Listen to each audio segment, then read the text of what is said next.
Guidelines के हिसाब से कोई भी एनबीएफसी 91 डेज से नीचे का लोन नहीं दे सकता है। जैसे कि मतलब आउटसाइड बॉर्डर में टेररिज्म चाइनीज जाके अटैक करते हैं, तो ये भी एक तरह का अटैक है। इंसान को इज्जत कमाने के लिए बहुतों घंटे, बहुतों दिन, बहुत साल लग जाते हैं।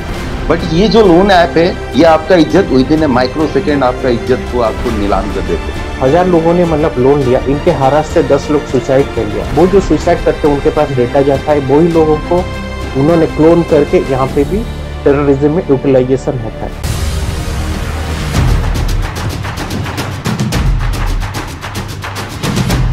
सतीश जी, आप इस मुहिम में हैं।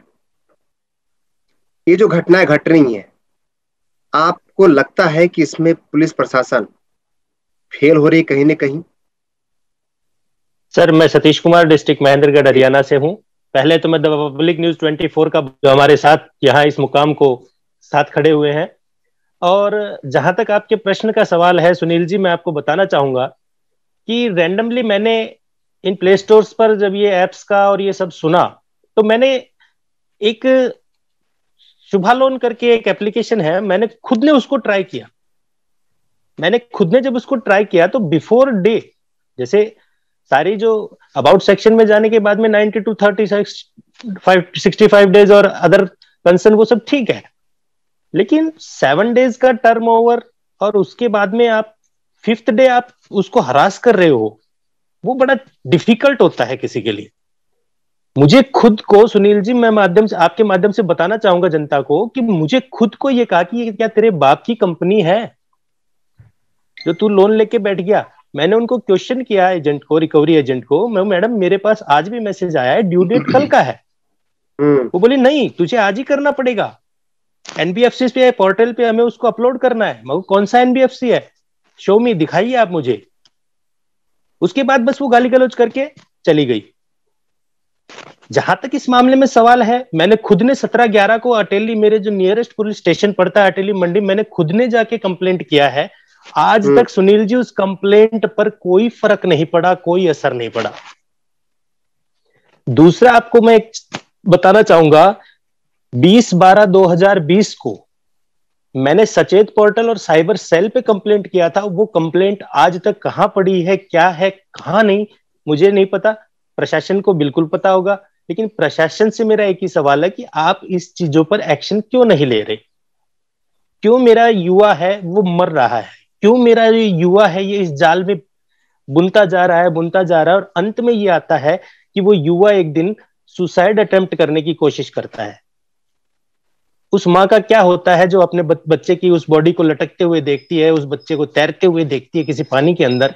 मैं पूछना चाहता हूं इस सरकार से, इस प्रशासन से, कि किसी का लाल चला गया, किसी की बेटी चली गई, आप कर क्या रहे हैं?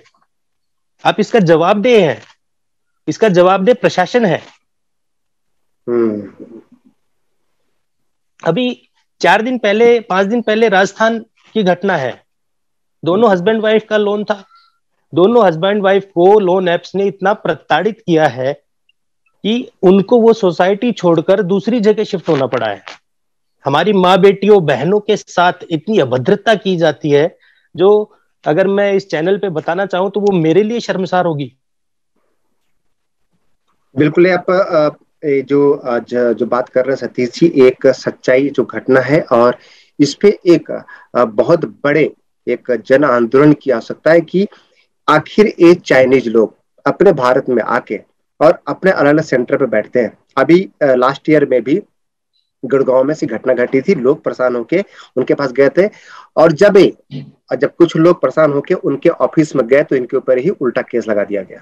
और ये जितने भी एक करप्ट और जितने भी आज के समय पे जो पूरा अरबों रुपए जो असूल रहे हैं, 1-2 महीने बाद वापस आ जाते हैं। और ये पूरा का पूरा गोरख धंधा, आज इसका जो मेन सेंटर बना हुआ है, अब वो शिफ्ट करके काठमांडू और मुंबई, दिल्ली, गुड़गांव, हैदराबाद जैसे बड़े सिटी से ये ऑपरेट हो रहा है। सतीश जी, आप ये बताइए कि आप लोग हरियाणा में हैं, और ऐसे कितने केसेस हो रहे हैं हरियाणा में या आसपास जो आपको पता है? सर, आसपास तो लगभग 20 से 50 ऐसे होंगे, बाकी ज्यादा भी हो सकते हैं। मैं पूर्णतया कह नहीं सकता इस मामले में। लेकिन हमारा संगठन निरंतर पिछले 2 सालों से इसमें लगा हुआ है और हम प्रयास करते हैं किसी भी तरीके से इन लोगों को, जाल में फंस गए हैं, इनको किसी तरीके से वहां से निकाला जाए। इसके अलावा मैं दिखाना चाहूंगा अपने चैनल के माध्यम से, ये देखिए, अगर आप देख पा रहे होंगे तो इस पर रेपिस्ट लिखा है। बिल्कुल, आधार कार्ड पर रेपिस्ट लिखा है। इतनी अश्लील इसमें शब्दों का यूज किया गया है। अगर मैं न्यूज चैनल पर, अपने न्यूज चैनल पर इनको अगर बयां करूंगा तो शायद मेरे लिए इससे शर्मनाक बात और कोई नहीं होगी। अगले मैं चाहूंगा, ये देखिए हमारे भारत का राष्ट्र चिन्ह किस तरीके से इसको यूटिलाइज करते हैं, यूज करते हैं, और ये हमारे लिए एक भद्दा मजाक बनकर रह गया है। क्या हमारा प्रशासन इस ओर ध्यान नहीं दे रहा? ये देखिए, तीसरी चीज आपको दिखाना चाहूंगा, वर्ल्ड फेमस हमारा न्यूज चैनल आज तक, जिसमें अंजना ओम कश्यप जी की तस्वीर है और यहाँ पे स्पष्ट शब्दों में लिखा गया है कि 10 मिनट के अंदर अगर आपका पेमेंट नहीं होता तो कल आपका फोटो, आपका आधार कार्ड, आपका पैन कार्ड पूरा आज तक में दे दिया जाएगा। इससे शर्मनाक और हमारे लिए क्या हो सकता है? और बड़ी बात है कि आज जब मीडिया जब लिखती भी है तो आज इनके जड़ तक नहीं पहुंच पा रही, आखिर क्यों ऐसा हो रहा है। और जब भी ऐसी कोई आवाज उठती है और जब भी हमने भी उठाई तो बहुत सारे हमारे पेजेस को ब्लॉक कर दिया गया। लेकिन आज संदीप, देवाशीष, सतीश और भी ऐसे कई संगठन है जिस पे काम कर रहे हैं और इन लोगों का सिर्फ मकसद लोगों का जो घटना घट चुकी है और जो इनके साथ हो चुका है और जो इन लोग देख रहे हैं कि कल के इस देश के युवाओं का कोई भी लड़की या कोई लड़का आत्महत्या करने को मजबूर ना हो, इससे बचाने का काम कर रही है। और इनको एक्सपोज हम करेंगे और एक्सपोज करने का सिलसिला हमारा शुरू हुआ है। अब हम ये जो कंपनियां हैं, ये जो मुंबई से जो ऑपरेट हो रही है, सबसे पहले यहाँ से हम टारगेट करेंगे और नाम बताएंगे। सतीश जी, संदीप जी, आप एक बात बताएं कि ये जो कंपनियां हैं, जी जी, आखिर इन कंपनियों का कुछ क्यों नहीं होता है? ये आप लोगों की रिसर्च में ऐसा कुछ ऐसी बातें आई कि आखिर इनकी सर ये कैसे कर रही है? ये कंपनियां इसलिए इनके ऊपर कोई मेरे को लगता नहीं है कि कुछ हो नहीं सकता है, सब कुछ हो सकता है। लेकिन कहीं ना कहीं यहाँ पे क्या है ना, बड़े बड़े हाथ, या इसके ये जो टेररिज्म चल रहा है, ये बहुत बड़े बड़े हाथ है सर इनके पीछे। हम ओपनली तो अभी कुछ नहीं, आज मीडिया के सामने हम ओपनली कुछ नहीं बोल सकते विदाउट एविडेंस, ठीक। यहाँ पे बंद करने के लिए कहीं ना कहीं ये जो पूंजी चल रहा है, आप मेरे को एक चीज बताइए, 2000 लास्ट ईयर जब हमारे सरकार ने जब चाइनीज एप्लीकेशन को प्ले स्टोर से हटा दिया, तो ये भी तो one type of Chinese application है। आपको इंडिया में ऑपरेट हो रहा है, आपके इंडिया में आपके यूथ जा रहे हैं, आपका सोसाइटी है, हमारा सोसाइटी में हम देखेंगे तो कल सुबह मेरा फोटोग्राफ्स को लगा के कोई कुछ लिख के भेज देगा, कल सुबह वो बंदा उठ के नहीं जा पाएगा। तो यहाँ पे सर बहुत बहुत सारा चीज है कि हम बोल नहीं सकते हैं कि बंद करने के लिए तो हम कूद पड़ेंगे, 1000 बंदे कूदेंगे। कहीं ना कहीं हमारा ही यूथ यहाँ पे फंसा होता है, क्योंकि उनके पास क्या है ना, हम 10 बंदे को अवेयरनेस देते हैं, लेकिन और जो 15 बंदा और जो 5 बंदे बच जाते हैं ना सर, जिसके पास न्यूज नहीं पहुंचता है या कहीं पे वो सुन नहीं पाते हैं, कहीं ना कोई सोशल मीडिया पे नहीं है, वो कभी देखते हैं पैसे की जरूरत होती है, वो वही 5 बंदे क्या करते हैं, उसको अप्लाई कर देते हैं। कहीं ना कहीं हमको ये है कि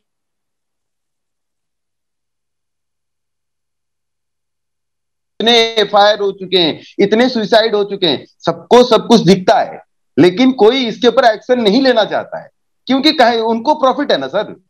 हमको हम आम इंसान है, हमको तकलीफ है। जिसका इन्वेस्टमेंट होता है उसको प्रॉफिट है, और इन्वेस्टमेंट के पीछे कोई ना कोई बड़ा हाथ है इसमें। और ये शायद हम इसके ऊपर बहुत सारी चीज करेंगे, शायद दुनिया को बहुत सारा खुलासा करेंगे इसके ऊपर, लेकिन धीरे धीरे करेंगे। बिल्कुल, इमीडिएटली अटैक नहीं हो सकता है। बिल्कुल, और इसमें लोगों का साथ बहुत जरूरी है। आज आपको इन चाइनीज ऐप को आपको रिमूव करना है। अपने पास में जो पुलिस डिपार्टमेंट है, मीडिया है, आप उनके पास आइए। ऐसे संगठन, संदीप जी, यदि आप लोगों के पास, आप जो देख रहे हैं, आप इनके जो पर्सनल इनके जो ग्रुप है, ट्विटर हैंडल पे भी आप उनको मैसेज कीजिए और कहीं ना कहीं ये आपको बताएंगे कि इसका बचने का रास्ता क्या है। कई अब तक करीब 10,000 से ज्यादा केसेस को इन्होंने हैंडल किया है और न जाने ऐसे कितने लाख लोग हैं जो कि इन केसेस में और अपने पूरी कैरेक्टर को, अपने पूरे जीवन आज कितने परेशान होके आज इधर उधर घूम रहे हैं और उनको ये समझ में नहीं आ रहा है कि हम करें तो करें क्या। देवाशीष जी, आपका एक, जब मैं लास्ट, अभी आपके पास ऐसे कितने कंपनियों की लिस्ट आए हैं? संदीप जी, आप और जो बताएंगे कैसे कितने कंपनियां जो अभी मुंबई से चल रहे हैं, ऑपरेट हो रहे हैं? सर मुंबई से मैं आपको बताना चाहता हूँ, डेक्सन एक कंपनी है। शायद मैं एक बहुत बड़ा मुद्दा उठाना चाहूंगा इसके ऊपर। Dexon Dexon export import private limited West Bengal का एक कंपनी है, आपके मुंबई में वो ऑपरेट करता है और उसका ऑफिस नरीमन पॉइंट पे है। क्रेडिटी बोल के उसके एप्लीकेशन का नाम है, मैं आपको शायद प्ले स्टोर पे भी दिखा सकता हूँ क्रेडिटी कौन सा है। बट वो जो बोलते हैं कि हम एनबीएफसी है, आज पर आरबीआई गाइडलाइंस, आरबीआई और जैसे गाइडलाइंस तो आरबीआई निकालता है, आरबीआई के गाइडलाइंस के हिसाब से कोई भी एनबीएफसी 91 डेज से नीचे का लोन नहीं दे सकता है इंडिया में। बट जो एप्लीकेशन बोलते हैं कि हम अपने आप को एनबीएफसी हैं, जैसे रुफीलो एंड किस्त, ये मुंबई से साइन जगह है, वहां पे आपका वो ऑपरेट करते हैं, वहां पे वो 15 दिन का लोन देते हैं। कोई आरबीआई का गाइडलाइंस नहीं है कि वो 15 दिन में आप किसी के साथ रिकवरी प्रोसेस स्टार्ट कर सकते हैं। और उसमें क्या होता है, हार्डकोर रिकवरी होता है। जो हार्डकोर रिकवरी है, आरबीआई ने खुद डिनाई किया हुआ है, आरबीआई ने खुद मना किया हुआ है कि आप हार्डकोर रिकवरी नहीं कर सकते हैं। जहां पे आपके होम विजिट करना, आपके साथ गुंडागर्दी करना, ये हार्डकोर रिकवरी हो गया। और आपके घर में जाके 15 दिन में पहुंच जाते हैं कि भाई पैसा दीजिए। जैसे क्रेडिटी है, क्रेडिटी के पास कोई ऐसा लाइसेंस नहीं है, वो प्रूफ कर सकता है क्या उसके पास लाइसेंस है? वो क्रेडिटी जो एप्लीकेशन है उसके पास लाइसेंस नहीं है। जो डेक्सन एक्सपोर्ट इंपोर्ट जो प्राइवेट लिमिटेड है, वो एक एनबीएफसी नहीं है, वो एक एनबीएफसी इस तरह इसमें कहा जाता है कि आप जो स्टॉक मार्केट में भी लगाते हैं सर, जो ट्रेडिंग अकाउंट होता है, वो भी एक वन टाइप ऑफ एनबीएफसी होते हैं। तो उस तरीका का वो एनबीएफसी है, वो कोई आपको मनी लैंडिंग करने का एनबीएफसी, उसके पास कोई लाइसेंस नहीं है। लेकिन यहाँ पे क्या होता है, हरासमेंट, हरासमेंट बोले तो टॉप लेवल पे हरासमेंट करते हैं। शायद मैं लोन से पीड़ित नहीं हूं, मैं इसको लोन के बारे में समझने के लिए मेरे को खुद लोन लेना पड़ा। लोन कैसे लिया, मैं भी देखा कि हाँ इतने लोगों का सुइसाइड होता है, इतने चीज हुआ लास्ट ईयर, बहुत सारा चीज हो गया। मैं भी एक बार ओरिजिनल कॉन्टैक्ट पे मैं आपको सबसे बड़ी, बहुत बड़ी बात बताने जा रहा हूँ। ये जो कॉन्टैक्ट का खेल है ना सर, जो आपको बोला जाता है कि 7 दिन में पैसा डबल, वो तो करते हैं 7 दिन में पैसा डबल। आपको आता है 2000 4,000 का लोन आपका होगा और आपके अकाउंट में आएंगे 2,000 रुपए। आपके अकाउंट में 2,000 आया, वहां पे उनके प्रोसेसिंग फीस में 2,000 रुपए कट गया, और आपको जो रिपेमेंट करना है, आपको 4,000 रुपए रिपेमेंट करना है। मतलब आपके अकाउंट में 2,000 आया, आपको 4,000 रुपए रीपेमेंट करना है। उसके पास बैलेंस अमाउंट कितना बचता है कि 4,000, मतलब 2,000 2,000 4,000, मतलब एक बार लोन देता है तो डबल लेता है आपसे।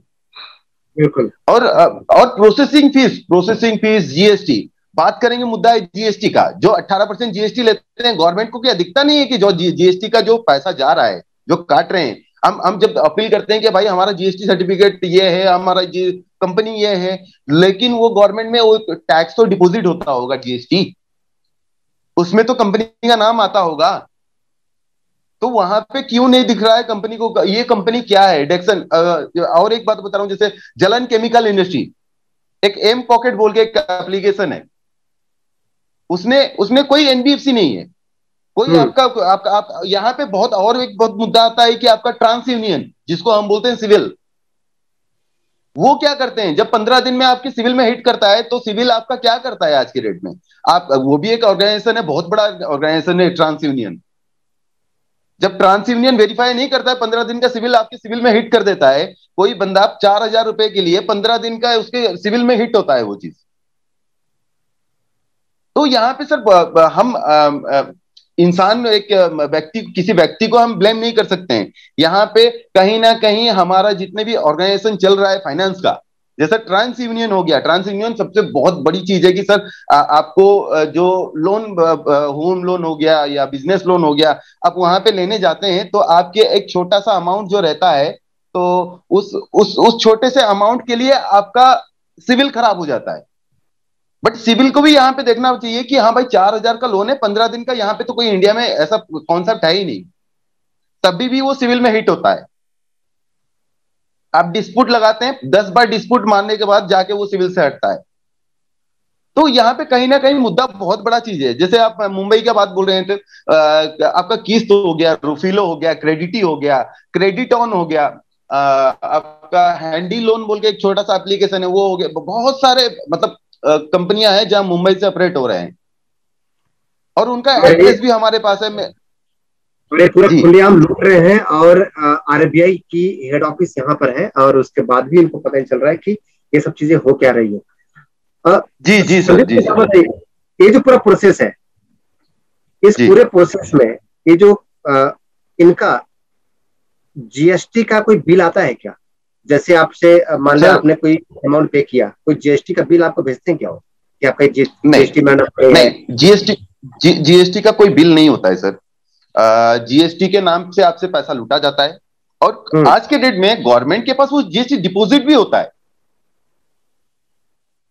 गारंटी क्या है? गारंटी सर, मैं आपको इसलिए मैं आपको प्रूफ दिखाने जा रहा हूं, इसलिए कुछ खोल रहा था मैं। जैसा लाइक हम बात करेंगे, ये क्रेडिटी एप्लीकेशन है, शायद मोबाइल में दिख रहा होगा मेरा, मैं प्ले स्टोर में दिखाया हूं। ये क्रेडिटी एक एप्लीकेशन है, ये मुंबई से ऑपरेट करता है, ठीक है। इसका एप्लीकेशन का लोगो भी आपको दिखाना चाहता हूं, ये एप्लीकेशन का लोगो है। ओके। और इसका अबाउट सेक्शन में जाएंगे ना, इसका अबाउट सेक्शन में आपको ये डिटेल्स आपको पढ़ने, शायद ये शेयर करेंगे तो आप देखेंगे, इसमें जीएसटी के नाम पे बकायदा लिखा हुआ है कि जीएसटी आपका इतना % चार्जेबल होगा, प्रोसेसिंग फीस आपका 350 रुपए होगा। लेकिन ये कंपनी जीएसटी फाइलिंग करती है। ये जो कंपनी है डेक्सन एक्सपोर्ट इंपोर्ट के नाम पे फाइलिंग करती है जीएसटी। ओके, बट जिन लोगों से उन्होंने पैसा लिया है, जी, जैसे आपसे मान लीजिए कल को सतीश जी ने 10,000 का एक लिया या 5,000 लिया, वो 5,000 जगह पे उन्होंने 3,000 उनको मिला, लेकिन ये पूरा 5,000 पे करते हैं तो प्लस जीएसटी पे कर रहे हैं, तो क्या इनका जीएसटी का गवर्नमेंट को पे होता है क्या? सर मैं यही तो बता रहा हूं आपको। जैसे यहाँ पे इसने मेरे को मैं आपको पूरा स्पष्ट दिखाना चाहता हूं। यहाँ पे आपको दिखा होगा, ये नीचे वाला हेडिंग पढ़िए, लिखा हुआ है यहाँ पे कि आरबीआई जो लिखा हुआ है, आप देखेंगे आरबीआई लाइसेंस भी लिखा हुआ है इसमें, और इसमें लिखा हुआ है कि इसका लाइसेंस नंबर भी लिखा हुआ है, और इसमें डेक्सन एक्सपोर्ट इंपोर्ट प्राइवेट लिमिटेड बोल के नाम आया हुआ है। ओके। तो ये कंपनी जो है, आपको सपोज मैं एक मटन की शॉप खोल दिया, और मैं एक एप्लीकेशन में बना दिया, और मेरा एप्लीकेशन में मेरा जो मटन का शॉप है उसके नाम से मेरा जीएसटी है। मैं एप्लीकेशन के नाम से थोड़े ना पे आउट कर रहा हूं सर, मैं तो मटन शॉप के नाम पे पे आउट कर रहा हूं ना। करेक्ट। तो यहाँ पे क्या होता है कि सामने गवर्नमेंट को दिखा नहीं कि यहाँ ये एप्लीकेशन का पेमेंट आ रहा है, गवर्नमेंट को दिखा कि डेक्सन एक्सपोर्ट इंपोर्ट ने पेमेंट किया है। बट डेक्सन एक्सपोर्ट इंपोर्ट करता क्या है बैकग्राउंड में, ये किसी को पता नहीं है। और यहाँ पे बकायदा लिखते हैं कि 91 डेज हम देते हैं, लेकिन कोई 91 डेज का कोई लोन पीरियड नहीं होता है। आपको इनका ये प्ले स्टोर में, मैं आप देखो यहाँ पे, ये मेट्रो सिटी में काम करते हैं, ये मेट्रो सिटी में काम करते हैं पूरा। इसमें आप देखेंगे तो 91 डेज लिखा रहता है। 91 डेज आपको ये भी दिखा रहा हूं मैं आपको, इसमें पूरा कैलकुलेशन दिखाया हुआ है, कितना % जीएसटी करता है, कितना % क्या करता है, पूरा कैलकुलेशन इसमें है। ये दिखाने के दांत अलग और खाने के दांत अलग है। जी जी, एग्जैक्टली सर, एग्जैक्टली। लेकिन हरासमेंट जब आरबीआई के गाइडलाइंस के हिसाब से सर बात करेंगे, 24% मैक्सिमम रेट ऑफ इंटरेस्ट है। लेकिन यहाँ पे एनबीएफसी के नाम पे 36%, 40%। संदीप भाई, हाँ, आप म्यूट में बोल रहे हैं। तो ये जो पूरा एक संदीप जी ने जो बताया पूरा जो खेल है, और हम एक पूरी हर एक कंपनी को हम एक्सपोज करेंगे। और सबसे बड़ी बात यहाँ पर आज ये है कि जिस तरीके से लोग आज अपने आत्महत्या करने को मजबूर हो रहे हैं, अपने घर से, अपने परिवार में, फैमिली में, लोग अपने आप में दिखा नहीं पा रहे, अपना चेहरा नहीं दिखा पा रहे। इस तरीके जो मेंटल हरासमेंट है, इसके ऊपर सबसे बड़ा सवाल है कि आखिर इस मामले में ये कंपनियां किस हद तक पहुंच रही है, पैसे के लिए लोग क्या से क्या नहीं कर सकते हैं। और इसका सबसे बड़ा जो प्रूफ है, जब हम आपको ऐसे ऐसे वीडियो, ऐसे हम फोटोग्राफ दिखाएंगे, तो हो सकता है एक जो इथिक्स है, कोड ऑफ जो स्टैंडर्ड जो हमारा एक प्रोसीजर है, उसके हिसाब से सही नहीं होगा किसी का फेस दिखाना। लेकिन आप यदि इनको मास्क करके दिखाएंगे कि इस पे किस तरीके से ये लोग एक गंदा मजाक बना लिया है। इस पूरे भारत में कई ऐसी चाइनीज कंपनी है जिसको हम बोलते हैं कि आप इनका बहिष्कार करो, एक्चुअल में बाइकआउट होते नहीं है ये, और किसी न किसी तरीके से किसी न किसी मामले में यहाँ पर काम कर रहे हैं। और इनकी पूरी खुलासा हम अगले एपिसोड में और पूरे एक सीरीज हम दिखाएंगे हर एक कंपनी का विद एविडेंस के साथ कि किस तरीके से ऑपरेट करते हैं। और संदीप जी, अभी जब हम नेक्स्ट जब हम खुलासा करेंगे किस तरीके से किस सॉफ्टवेयर का यूज करते हैं और इस सॉफ्टवेयर पे इनके पास डेटा कैसे आता है, इस डेटा में लोग इस किसी के आधार कार्ड या पैन कार्ड या उनके फोटोग्राफ को लोग जब लोग सेल्फी आपको देते हैं तो उसको कैसे यूज करते हैं और कैसे आपके कॉन्टेक्ट, और एक खासकर अभी ये जो एंड्रॉयड का जो ऐप स्टोर है, आपके पूरे पर्सनल डेटा इनके पास है और कई करोड़।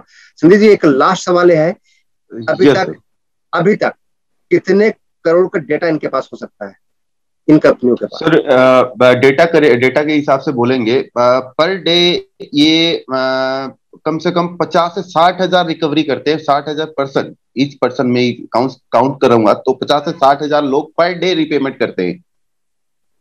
सोच सकते हैं कि कितनी बड़ी मामला है। और मैं आपको शायद यहाँ पे अभी दिखाने के लिए बोलेंगे तो दिखा सकता हूँ। पर आवर में जो रिपोर्ट होता है सर इनका, जो घंटे में ये करते हैं, मैं शायद हमारा एक मोटो है कि हम इंडिया को बचाना चाहते हैं, तो हम इसमें है कि पर आवरली ये एक घंटे में कम से कम ये 1.5 करोड़ तक ये रिकवर करते हैं। तो उस हिसाब से आप समझिए कि कितना इसमें प्रॉफिट है। आप देखेंगे तो 1-1.5 करोड़ की इसमें एक घंटे में ये आवरली रिपोर्ट है। शायद में ऐसा कुछ हमारे बंदे हैं जिसमें हम अपने खुफिया में हम जैसे छुपा के रखे हैं उनको, जो हमको डेटा देते हैं। तो इसमें कुछ ऐसी टीम है जो कि पूरे काम कर रही है। आज उनको हम खुलासा नहीं करेंगे, लेकिन ऐसी पूरी डेटा आज हमारे पास है, पूरे इनके टीम के पास है। और ये जो पूरा एक जो गोरख धंधा है, इस गोरख धंधा को 1 by 1 हम एक्सपोज करेंगे। संदीप जी, ये जो पूरा आप यदि थोड़ा सा 1 मिनट के लिए हमारा समय नहीं है, आप 1 मिनट के लिए आप दिखाएंगे कि पूरे के पूरे जो रिपोर्ट आखिर बनता कैसे, जिसको आप ऊपर का जो मेन जो इन्फॉर्मेशन उसको आप मास्क कर दीजिए। ये है रिपोर्ट। यदि आप ये रिपोर्ट देखेंगे तो आप देखेंगे कि पूरा 1 आवर में कितने करोड़ की आखिर इनकी रिकवरी हो रही है। और ये जो रिकवरी हो रही है ये जस्ट डबल अमाउंट है। ये कोई 24% मैक्सिमम जो आरबीआई बोलती है, ऐसा सारे नियमों को दरकिनार करके, और ये लोग पूरे भारत के युवाओं को, और खासकर इसमें कई ऐसी महिलाएं और कई ऐसे बिजनेसमैन जिनका पूरे कोरोना काल में बिजनेस ठप हो गया था, ऐसे सब लोग फंसे हुए हैं। आप ये देख सकते हैं कि पूरी की पूरी एक रिपोर्ट है। और आने वाले समय में आपको उस कंपनियों के और उनके डेटा और सॉफ्टवेयर और कहाँ से ऑपरेट करते हैं, कौन है, और कितने चाइनीज और कितने उनके जो लोग ऑपरेट कर रहे हैं, इनकी भी हम फोटोग्राफ्स और इनको भी हम दिखाएंगे कि कैसे इस देश को ये बदनाम करने के लिए, इस देश को बर्बाद करने के लिए, खासकर इन युवाओं का जो है, जो युवा लोग जो आज के समय में बोला जाता है भविष्य है, इनकी भी स्थिति इन्होंने खराब कर दिया है। बने रहिए द पब्लिक 224 के साथ। और अगली बार हम हर एक कंपनियों के बारे में और हर एक स्टेट और एक शहर के बारे में बात करेंगे।